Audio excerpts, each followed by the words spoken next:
दोस्तों, कल देर रात खबर आई कि भारत के लगभग 300 बैंकों का पेमेंट सिस्टम शटडाउन कर दिया गया है। अब तक आप आसानी से अपने बैंक अकाउंट से दूसरे के अकाउंट में पैसे ट्रांसफर कर सकते थे, चाहे वह एनईएफटी, यूपीआई या किसी अन्य तरीके से हो।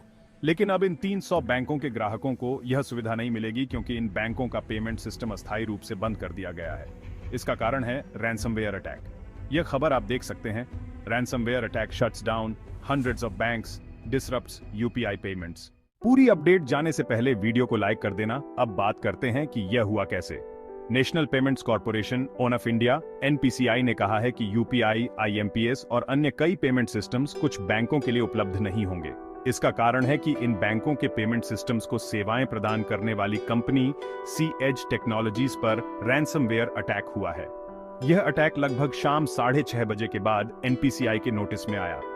रैंसमवेयर अटैक एक प्रकार का साइबर अटैक होता है जहां आपके सिस्टम में बग डालकर उसे लॉक कर दिया जाता है और फिरौती मांगी जाती है। इस मामले में सी एज टेक्नोलॉजीज के सिस्टम पर रैंसमवेयर अटैक हुआ है, जिसके कारण इन बैंकों के ग्राहक पेमेंट ट्रांसफर नहीं कर पा रहे हैं। एनपीसीआई ने कहा है कि उन्होंने इस समस्या को नियंत्रित करने के लिए इन बैंकों को अस्थायी रूप से आइसोलेट कर दिया है ताकि बड़े पैमाने पर सिस्टम पर अटैक न हो सके। यह प्रक्रिया जल्द ही पूरी होगी और सेवाएं फिर से शुरू की जाएंगी।